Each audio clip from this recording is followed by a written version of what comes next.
Olá pessoal, tudo bem? Eis-me aqui de volta, euzinha Amanda Anderman, a guia de vocês pelas maravilhas da cidade maravilhosa, também conhecida como Rio de Janeiro. Nossa, eu tinha até esquecido da introdução, tanto tempo que eu não gravo um vídeo, né, cruzes? Fazer o que, né, pessoal? Tava por aí na correria resolvendo as coisas da vida, né? Agora que finalmente as coisas começaram a reabrir de volta aqui no Rio de Janeiro, né? A gente também tem que, né, botar as pendências em ordem, né? Mas então, pessoal, vamos para esse episódio, ok?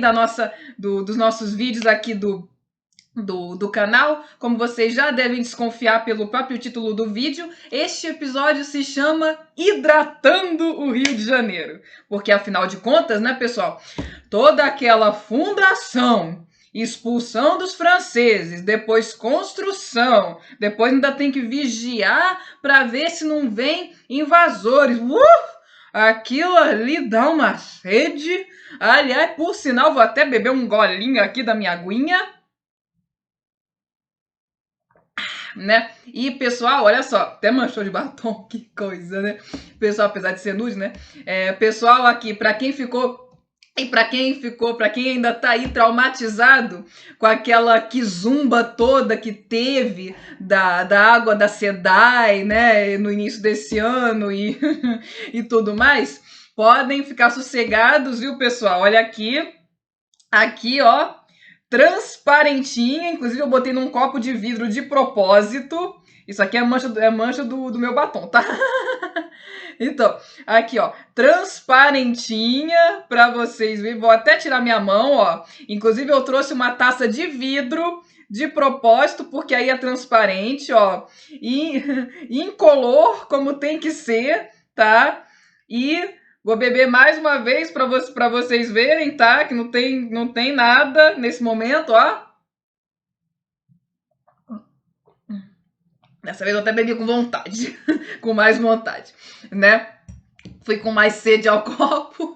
Mas então, gente, vamos lá. Então, né, vocês devem imaginar, né, gente? Então, a gente já fundou a cidade do Rio, já mandou os franceses lá de volta mandou lá para Cucuia, né, que estavam tentando invadir a gente. Já construímos a cidade do Rio e é claro, né, gente, como já diz a minha mãe, né, precisa de hidratação, tem que beber aguinha, viu, pessoal? Não se esqueçam, é muito importante, certo? E por sinal, o filtro que eu tenho aqui em casa, que é da Aqualar. Por sinal, vou virar garota propaganda da Aqualar agora, mas tudo bem. O Aqualar, vê se arranja uma parceria aí, tá? Que eu tô enchendo a bola de vocês, viu? Tô divulgando o trabalho de vocês. Mas olha, para vocês verem, o filtro da Aqualar aqui em casa resistiu a toda aquela quizumba da SEDAI. Em momento algum esse ano eu tive água suja aqui na minha casa. Nem um pinguinho, né? Nadinha. Então, recomendo filtro Aqualar para quem quiser adquirir. Mas então, gente, indo pro episódio em si, então esse assunto, esse tema, né, essa questão da distribuição de água potável, né, sempre foi um problema a ser resolvido na cidade do Rio, praticamente desde o início. Era isso e as muitas doenças que tomavam a cidade todos os verões, que tomavam conta da cidade todos os verões. Esses eram os dois principais problemas da cidade do Rio logo no início, certo? Então, nesse episódio, nesse vídeo, né, eu vou falar sobre a questão da água potável. Em outro vídeo, eu falo sobre a questão das doenças, né? Então, vamos lá. A maior fonte de água potável na região central do Rio, né, e adjacências, certo? É nada mais nada menos que o Rio Carioca, ok? E o Rio Carioca, a nascente dele fica fica nas Paineiras, ou seja, fica na subida para o Cristo. Na subida para o Cristo, você vê lá, é lá que ficam as paineiras, certo? Então, em algum lugar dali, que por sinal fica dentro, né, da Floresta da Tijuca também, que a Floresta da Tijuca é enorme, na verdade, não fica só no bairro da Tijuca, né? O Cristo Redentor, por exemplo, o Cosme Velho, né? Quer dizer, o Cosme Velho não, o Corcovado, o Morro do Corcovado está dentro do complexo da Floresta da Tijuca, né? Então, em algum lugar ali, especificamente nas paineiras, está a nascente do Rio Carioca. E o Rio Carioca, então, ele desce basicamente em dois ramos. Um deles vai para onde hoje é atualmente a Glória, né? E o outro deles segue por onde atualmente é a Rua do Catete. Inclusive, gente, o nome Catete vem do Rio Catete, que hoje em dia passa embaixo da Rua do Catete. Ainda vou, é claro, fazer um episódio sobre isso. Não poderia, é claro, deixar de falar do meu querido bairro do Catete, né? Mas aguardem e confiem. Certo? Mas então, gente, só que o Rio de Janeiro, nessa época, né, no início dele, ele basicamente era só onde hoje é o centro. O Catete, a Glória, nessa época, aliás, até bem assim, o século XVIII ainda, eram considerados subúrbios. Né? Interessante isso, né? Pensando no Catete como subúrbio, tão pertinho do centro da cidade, né? Tão praticamente no meio do Rio de Janeiro, né? Apesar de ser a Zona Sul, tá? Para vocês aí que são de outros estados, de outras cidades, Catete não é centro, viu? Não é região central do Rio. Catete já é Zona Sul, tá? A Zona Sul do Rio começa na Glória, ok? E vai até a Gávea. Então, todos os bairros que estão nesse meio, Glória, Catete, Flamengo, Botafogo, Copacabana, Ipanema e por aí vai, até a Gávea é Zona Sul, tá, gente? Zobra pra constar. Né? Mas então, como é que eu vou dizer? Então, o Rio Carioca, gente, ele só vai naturalmente, quer dizer, ele só desce para a Glória e para o centro, certo? Então, no início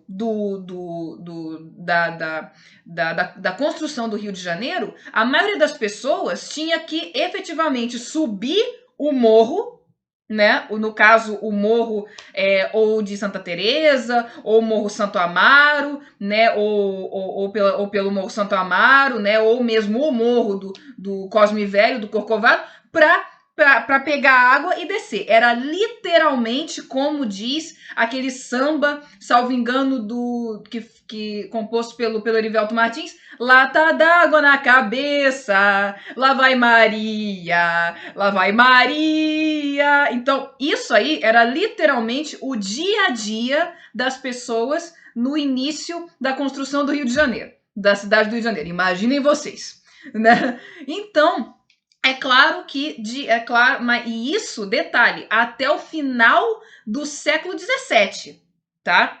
Foi assim, era só assim, era lata d'água na cabeça mesmo, ou melhor, jarro d'água na cabeça, né? Porque eu acho que nessa época lata d'água não tinha, era jarro de água mesmo, daqueles de barro ainda, né? Mas então, pessoal, então vamos lá.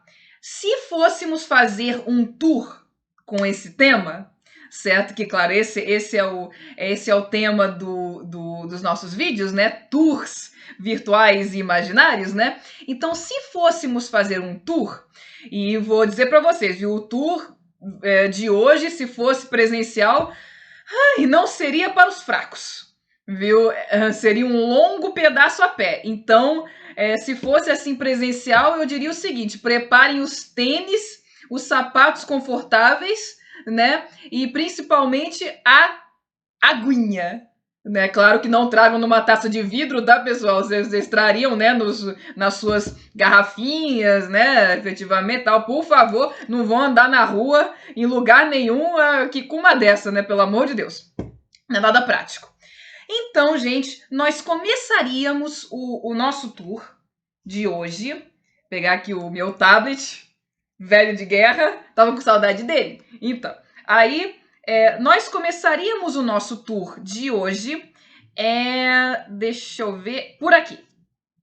Exatamente por aqui, né? Esse lugar aqui. Aí vocês devem estar se perguntando, Amanda, mas por que você trouxe a gente para esse lugar? O que tem de interessante aqui? Né? O que isso tem a ver com hidratar o rio, com água, com tudo? Bom, isso aqui, gente, nada mais é do que o chafariz da glória. E claro, nesse tour virtual específico, vamos mandar a ordem histórica também para Cucuia, viu? Porque em ordem histórica, se fôssemos seguir a ordem histórica aqui da construção das coisas que a gente vai falar, a gente ia ter que fazer um zigue-zague do caramba, que aí seria pior ainda.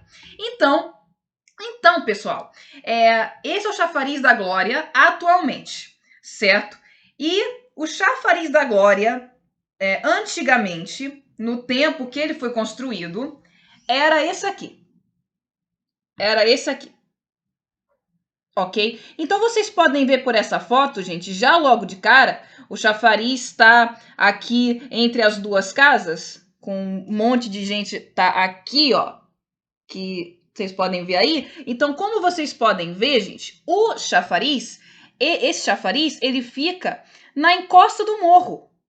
Então, quer dizer, é o mais intuitivo, né? O rio tá descendo por esse morro, então você bota um chafariz ali na encosta do morro. Então, digamos assim, é a tentativa, digamos, mais intuitiva de você tornar mais fácil para as pessoas pegarem água. Né? Em vez da pessoa ter que subir o morro, né, jarro d'água na cabeça e vir até aqui embaixo, a pessoa só anda da casa dela até o chafariz, né, sem ter que subir nada, e pega a água e vai até a casa dela. A pessoa ainda anda com a lata ou jarro d'água na cabeça? Ainda. Mas pelo menos, né, não tem que subir morro. Né, já diminui aí o esforço físico. E esse chafariz em particular, gente, para vocês terem uma ideia, ele só foi construído em 1772, né? Ou seja, o século em que a cidade do Rio mais se desenvolveu foi efetivamente o século XVIII, né? Em termos de crescimento urbano, desenvolvimento, tudo, tá? Se pudéssemos botar um tema para o século XVIII no Rio de Janeiro, seria justamente o século da construção de chafarizes, porque haja construir chafariz nessa época. Mas como eu já falei para vocês, nós vamos ver aqui ao longo desse vídeo, já tinha algumas coisas nesse sentido construídas no final do século XVII também, tá, pessoal? Mas esse aqui, em particular, foi de 1772. E ele foi construído no governo do governador-geral Luiz de Almeida, também Marquês do Lavradio. Inclusive, a Rua do Lavradio, né, aqui no Rio, que fica inclusive na região ali da Lapa, né, muito conhecida por ter uma feira de artesanato todo primeiro sábado do mês, artesanato, antiguidades, né, que os colecionadores aí de antiguidades adoram, né? Inclusive a Rua do Lavradio tem esse nome por quê? Porque era ali a casa desse tal Marquês do Lavradio, certo? E então foi ele que efetivamente ordenou a construção do chafariz da glória, certo? E o curioso desse chafariz, gente, é que nele tem uma inscrição enorme, um textão, digamos assim, né, digno de um textão no Facebook, Instagram, né, e etc, né, que assim, só que tem latim, e também é digno de qualquer propaganda eleitoral de hoje em dia. Olha, não deixem nada a desejar com uma propaganda eleitoral. Ora, vejam vocês acham que os políticos só fazem propaganda eleitoral, sabe? Daquele negócio, olha, esse cara é bom, hein? Esse cara merece o seu voto, hein? Sabe, ainda faz isso? E pasmem vocês, desde o tempo da colônia, eles já estavam fazendo isso, e até em latim. Então agora eu vou lançar mão aqui da minha colinha, certo? É claro, né? Porque eu nunca queria gravar esse texto, né, gente? Pelo amor. Agora eu vou ler o texto que tá lá para vocês, mas é claro, traduzido para o português, né, gente? Porque também se eu for ler o texto aqui em latim, nem eu vou entender nada e nem vocês muito menos, né? Então tá, vamos lá. O texto, datado de 1772, né, data da construção do chafariz, diz o seguinte: ao seu conservador, Luís de Almeida, Marquês do Lavradio, que refreou as inundações do mar, construindo um grande muro, aumentou as rendas e dignidade do conselho, restaurou os edifícios públicos, cortou os outeiros, igualou, tornou mais cômodas as ruas, renovou a cidade, o Senado e o povo do Rio de Janeiro. Ergueu em 1772, certo? Ergueu o chafariz. Então, basicamente cantando os louros do Marquês do Lavradio. Esse cara fez isso, esse cara fez aquilo, esse cara fez aquilo outro, fez, aconteceu. Esse cara é bom, pessoal. Né? Olha, vejam vocês, certo? Mas então, gente, esse chafariz, gente, no entanto, ele foi apenas um dos muitos, digamos assim, das muitas coisas para distribuição de água que foram construídas nessa época, né? Inclusive, o nosso próximo ponto nesse tour seria nada mais, nada menos que o aqueduto da Carioca. E você deve estar se perguntando, aqueduto? Amanda, tem aqueduto no Rio de Janeiro? Mas como assim? Eu já tive aí várias vezes e nunca vi. Eu sou carioca e nunca vi. Se vocês já estiveram aqui, vocês já viram sim. E é bem provável que mesmo vocês não sendo daqui, vocês já tenham pelo menos ouvido falar. Deixe-me apresentar. Eis aqui, pessoal, o aqueduto da Carioca hoje em dia. Tcharam! Os Arcos da Lapa, é claro. Pensaram que era outra coisa, né? Bem mais mirabolante, né? E no tempo da colônia, né? No início da cidade do Rio, era essa a paisagem que vocês encontrariam, né, no entorno do aqueduto da Carioca. Inclusive o convento das Carmelitas lá em cima do Morro Santa Teresa, a Lagoa do Boqueirão também aqui embaixo, enfim, né, temas para futuros vídeos, certo? Mas então, aí o próximo ponto do nosso tour imaginário seria justamente os Arcos da Lapa, certo? Então, pessoal, os Arcos da Lapa, né, os Arcos da Lapa foram o aqueduto da Carioca, né? Na verdade, ele foi construído em 2 tentativas. Em 2 tentativas, certo? A primeira tentativa de construção do aqueduto da Carioca, e claro, o objetivo, né, de construir o aqueduto da Carioca era justamente pegar o Rio Carioca, que novamente em cima tem o Morro de Santa Teresa, certo? Logo, se você estiver no largo ali da Lapa, se você olhar, se você estando de frente para o aqueduto, se vocês olharem para a esquerda de vocês, vocês vão ver o Morro Santa Teresa, aonde passa também o Rio Carioca, ele vem por ali. Então, o objetivo do aqueduto era justamente trazer as águas do Rio Carioca até o centro da cidade. E, claro, o sistema era o mesmo dos aquedutos romanos, né? Justamente, não só o estilo foi romano, como vocês podem ver, mas o sistema era o mesmo. Então, a água entra no aqueduto, né?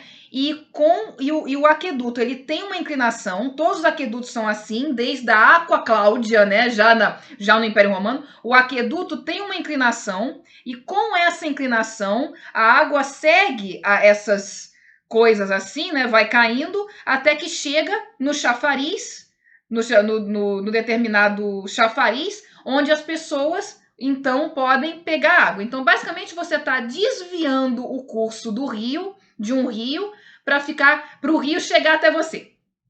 certo? Ora, vejam só. E os romanos antigos já fazendo isso. Um brinde com água, é claro, a esses romanos tão sagazes que fizeram os aquedutos virem até hoje. Bom, pessoal, então, mas a primeira tentativa do aqueduto da Carioca foi em 1623, para vocês verem, já no século 17. Foi em 1623, no governo de Aires de Saldanha. Mas não deu muito certo, e adivinhe por quê? Desvio de verba. Para vocês verem, né? Novamente, se vocês acham que só hoje em dia que tem corrupção aí na política, desvio de verba, certo? Dinheiro que era para usar para uma coisa, mas acaba sendo usado assim para outra coisa, né? Para outros fins, né? Geralmente escusos, né?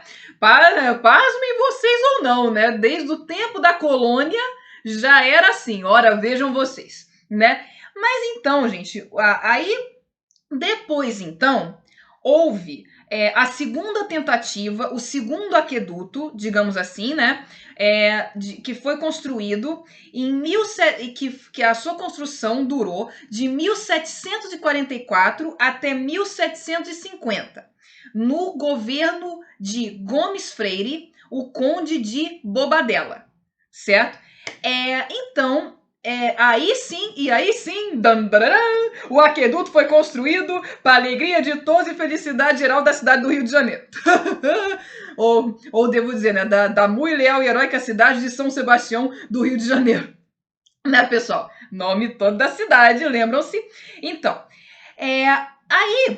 aí finalmente, ora, vejam só, foram construídos os Arcos da Lapa, que basicamente foram restaurados ao longo dos séculos, né? E permanecem lá até hoje. E a segunda tentativa são os arcos da foto que eu mostrei para vocês, ok? Porém, gente, voltando para o Aires de Saldanha, né? O Aires de Saldanha, até que ele não só desviava verba, não, sabe? De vez em quando ele acertava, assim, igual alguns prefeitos e governadores, assim, bem atuais, né? De vez em quando ele acertava. De vez em quando o tal lá dava uma adentro, né? E o adentro que ele deu foi justamente o próximo ponto do nosso tour de hoje, que seria o Largo da Carioca. Fica no Largo da Carioca, que foi justamente, né? Deixa eu pegar aqui para vocês. Ai, meu Deus, vamos lá. Aham. Foi justamente o chafariz da Carioca. Tá aqui para vocês, né? Inclusive, este seria o nosso próximo ponto no nosso tour de hoje, o Largo da Carioca, né? E esse chafariz, então, foi construído em 1723, ou seja, antes da segunda tentativa do aqueduto da Carioca. Então, pelo menos uma dentro, o Aires de Saldanha, podemos dizer que o Aires de Saldanha deu, né? Só que, gente, o Largo da Carioca, hoje em dia, né, ele não tem esse chafariz, né? Não tem, tudo aterrado, certo? Como eu já mostrei, aliás, em outros vídeos, lembram-se, por isso que eu não trouxe a foto agora, porque eu já mostrei no vídeo da construção do Rio de Janeiro, o Largo da Carioca, com o Morro de Santo Antônio, com o convento em cima, certo? Ali que é o Largo da Carioca. Hoje em dia, gente, não tem mais chafariz, não tem mais nada disso, né? Então, gente, mas originalmente, a paisagem assim original do Largo da Carioca, né, nem tinha esse chafariz, como vocês já devem estar imaginando, né? Vocês devem estar devem estar se perguntando assim, mas Amanda, então antes do chafariz, antes de construir o chafariz ali, o que tinha efetivamente no Largo da Carioca? O que tinha era isto daqui. Este aqui, meus amigos, era o Largo da Carioca original de fábrica, né? Quer dizer, exceto o convento de Santo Antônio, é claro, né? Ou seja, vocês podem reparar que tinha uma lagoa no Largo da Carioca, que era a Lagoa de Santo Antônio, né? Mas essa lagoa, gente, era uma lagoa parada, certo? Ela não fluía para nenhum lugar. A água simplesmente chegava ali ou enchia com as chuvas, né? E depois ficava ali, ficava parada ali, certo? E vocês viram a paisagem em volta, né? Cheio de árvore, cheio de mata, ainda por cima uma água parada ali no meio. Quem é que adora isso, gente? Que a gente sabe muito bem. Mosquito! Opa, o mosquito vê um lugar desse, ele fala: opa, é hoje que eu vou pra galera. Então, é claro, né, gente, que os pobres dos monges que estavam lá no convento de Santo Antônio, eles sofriam muito com os mosquitos, né, gente? Porque imaginem vocês, né? Eu não sei você, mas eu estudei em colégio católico minha vida inteira, então da minha formação católica de colégio, né, eu só fico imaginando isso. Imagina vocês rezando lá, a Maria cheia de graça, Senhor é convosco, bendita sois vós entre as mulheres. E um monte de mosquito aqui vindo em você. Imagina, né? Não vai dar certo esse negócio, né? Não, acho que nem os monges do Himalaia conseguiriam se concentrar na meditação lá numa situação dessa. Então, os monges pediram para as autoridades da época, né? O governador geral, acredito eu, justamente para permissão para construir uma vala para redirecionar o fluxo da água, né? E possivelmente melhorar a situação, certo? E possivelmente melhorar a situação. E essa vala, vocês conseguem ver aqui, na foto também. Estão vendo? Essa vala aqui, que tá aqui embaixo, ó, ela não era original, ela não estava aí, ela foi construída artificialmente. E, inclusive, essa vala acabou fazendo nascer uma rua, certo? Que hoje em dia é a atual Rua Uruguaiana. Ora, vejam só. Então, o nome original da Rua Uruguaiana, né? Quando vocês estiverem aqui, indo fazer compras, fazer as suas comprinhas básicas no Saara, né? Vocês certamente vão passar pela Rua Uruguaiana. Então, quando estiverem passando lá, lembrem-se que o nome original era Rua da Vala. Ora, vejam só, eu adoro, não sei você, mas eu adoro nomes portugueses para as coisas, sabe? Os portugueses, assim, eles têm uma criatividade, ou é nome complexo, grande, pomposo, como, por exemplo, o nome de Dom Pedro I, ou então o nome da cidade do Rio de Janeiro, ou então nome bem simples e direto, assim, Rua da Vala.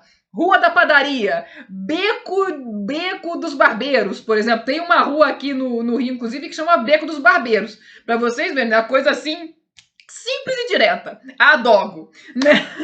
E pra ficar engraçado também quando a gente estuda, né? Portugueses, ó, acertaram nessa, viu?